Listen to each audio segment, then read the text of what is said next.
Hey everyone, welcome back to my YouTube channel. Today is episode 2 of our 5-part series where we're going to be talking about digital declutter. Now today I want to talk about a topic that I think is kind of important, but it kind of has to do with the entire thing about decluttering. Now, in my opinion, there's 3 types of decluttering. There's digital decluttering, which we've been talking about. There's physical decluttering, which is your house. And then the third type, which is super important, and that's mental decluttering.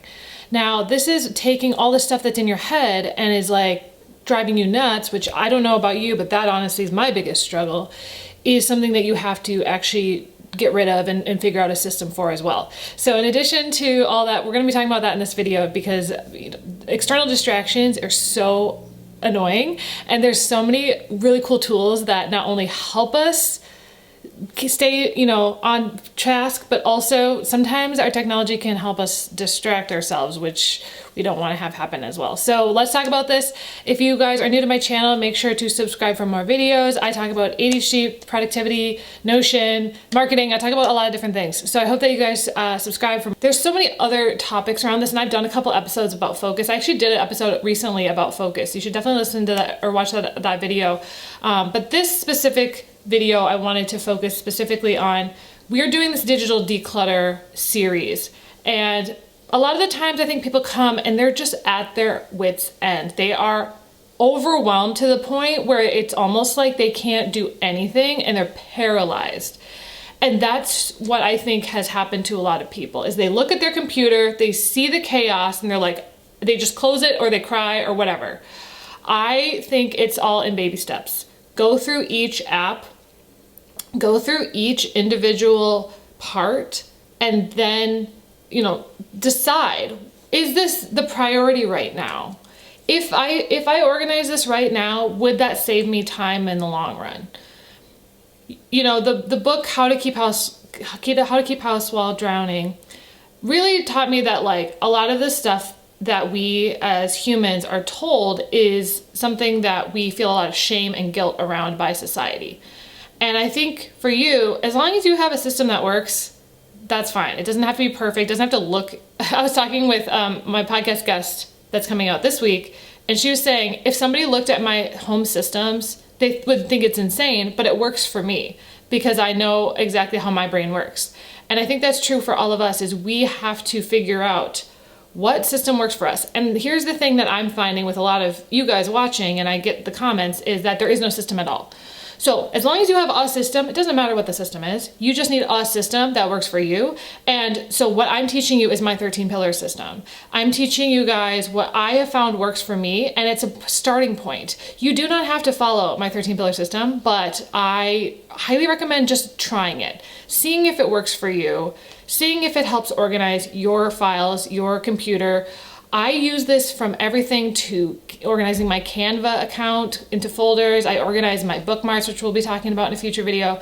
I found a system that I remember I can stick to. There's not weird names, like some of these systems have all these weird names. I'm like, no, this is the most basic thing I can remember, all of the 13 pillars, because they're literally topics that I use every single day. I don't have to, come up with a cutesy name that I literally will forget about. So I just think it's important to do the work and figure out what system works, trial and error, figure that out, and then move forward and figure out, okay, now I gotta spend the time actually decluttering, creating the containers, creating the folders, creating the things that are actually gonna store all this stuff, and then I'm going to be able to actually move forward with my decluttering. So this video, I'm going to talk a little bit about all 3 of these things. So let's start a little bit with the digital decluttering and talk about your digital, how you can sort of mentally take off all of that stuff from your mind. Then we'll move into the physical decluttering as well as mental decluttering. So let's start with digital and the phone issue.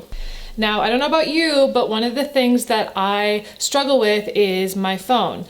So I have gone through dopamine detoxes in the last couple of months. I have deleted apps from my phone, but there are, really good ways to distract yourself from your phone.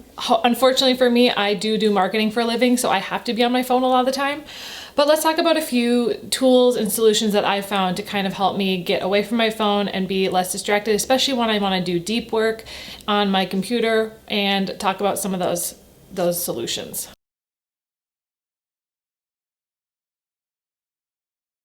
So the first thing I want to talk about is blocking apps from your phone. There's a couple different ways to do this, as well as on your computer. So the first thing I would recommend doing is, first of all, looking at your screen time and seeing what apps are really you're struggling with that you're trying to get off of. For me, it's obviously social media most of the time. Sometimes it's Netflix, YouTube, whatever. Whether that's deleting them from your phone completely. Sometimes you can also remove them from your home screen, or you can set time limits, and that's in the settings, especially if you have an iPhone. A couple other things you can do is you can also use focus mode. So on the iPhone, they have that option where you can have, like, if you're driving, there's mindfulness, sleep, work, you can basically turn off notifications. One of the things I like to do is I set my notifications once an hour. So that way I'm getting all of my notifications, but they're not randomly popping up throughout the day, as well as turning notifications off for most of my apps, except for the ones that are really important, like email and texting. Everything else, don't need notifications for it, right? It's not super pertinent. It's not super relevant. So I can still get a notification every hour, and you can set that up in your phone settings. I'll leave a link below to a video that explains how to do that. On your computer, I highly recommend this one called OneFocus, and it is basically the exact same thing, but this one is like really hardcore because it will like block you from being able to go to specific websites. Now, if you're like me, sometimes you just manually go to Facebook and you're like, and it's just like, oh my gosh, I wasted 20 minutes of my life. So this app literally blocks you. It allows you to set off a certain amount of time that you aren't on the app, and it really does help me focus on getting the stuff done that I need to. I don't know about you, but I really struggle with this, and this is something that I have to physically set up apps for that really help me. Another thing that I really like to have alert me is setting up alarms on my phone when I have an important meeting. I also sync my phone to my Amazon Alexa, which actually tells me 10 minutes before a meeting starts if I have to be at the meeting. So for example, if I am trying to get work done and I'm like, oh, I have a podcast to record in 10 minutes, it alerts me by saying it out loud to me. I also have alert. One of the things I do is every night at 6:30, I have the alarm go off that tells me to take out the trash, because the trash comes on Tuesdays. And then I have a alarm on Tuesday evenings that says, hey, bring in the trash, because at my townhouse, I can get fined if I don't bring it in by a certain time. So stuff like that is really helpful. And a lot of the automation tools that I have is really helpful as well. So the last thing that I have for this is, I don't know if you've listened to some of my podcasts or I've talked about some of this before.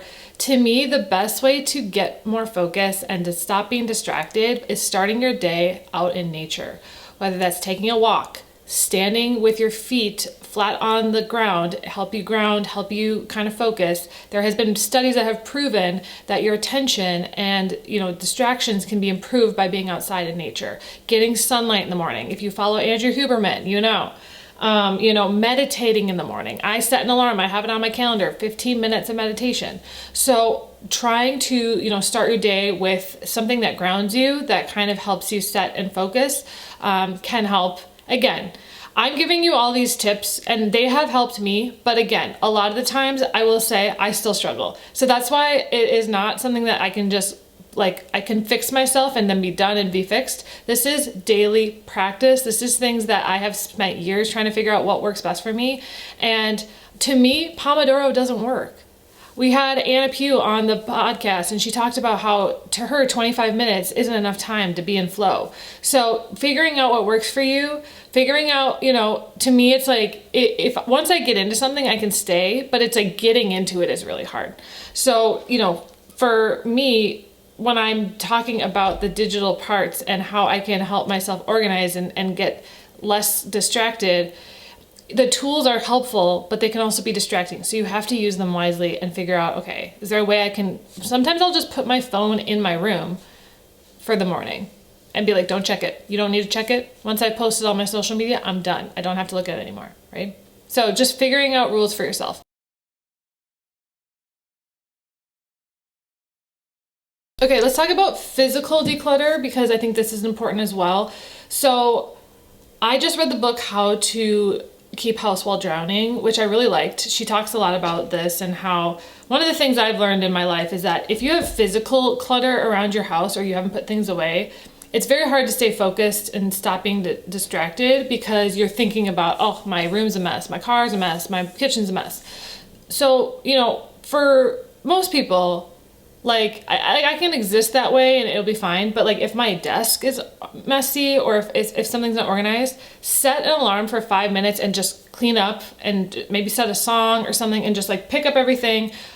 In her book, she talks about like the order that you should, do it. And I actually talked about this on last week's podcast episode, but just getting a space so that you can have something in front of you. You have, whether it's a digital, maybe you have an iPad, maybe you have a notebook, maybe you have a bullet journal, whatever it is, maybe you're using Notion like I do, figuring out, how you set it up so that you can actually get your work done and start your work day, however that looks.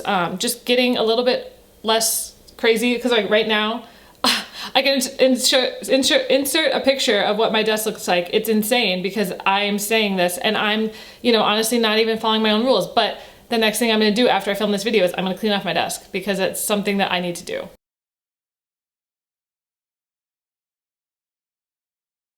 So the last part I want to talk about a little bit is the idea of mental decluttering, which is kind of what digital decluttering and physical decluttering help with, but you can't really do either of those things until you've mentally decluttered. I don't know about you, but I have a million thoughts running through my mind every day, and I'm constantly forgetting things that I have to say, all that stuff.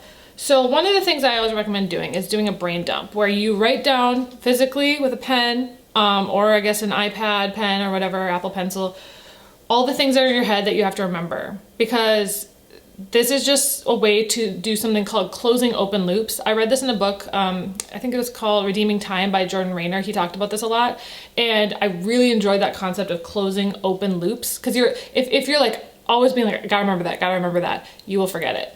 So writing it down, then figuring out from there, what's your system? Are you putting an alarm? Are you putting it in Notion? Are you putting it on a calendar? How are you actually following through with that thing? Because otherwise, it will just sit there and not do anything. So that is my recommendation for mental decluttering. Figuring out what is the priority, which is so hard. I'm so bad at this, but right now it's like, there's days where I'm like, what am I doing today? What do I have to do? And sometimes I put fun in front of the most important things. And so for me, having to be like, all right, no, I need to prioritize on this. And setting it on my calendar again is, to me, I actually follow through when it's on the calendar for the most part. So having all that there, I think it was helpful. This was kind of like a random idea that I have. I was like, I should probably talk about mental and digital and physical decluttering before we move on to the rest of the videos, which are going to be more on the computer, walking through. I'm doing one on photos and videos. I'm doing one on like bookmarks and tabs and that sort of thing. We're doing a bunch of videos. So I hope that you guys stay tuned for those. And then also I'm going to be hopefully doing some more actual live trainings. Stay tuned for that. Make sure to join my email list so that you can get updates whenever we have new podcast episodes or YouTube videos or anything in our Facebook group. That's where to find it. So anyways, hope you guys have a great day, and I'll talk to you soon.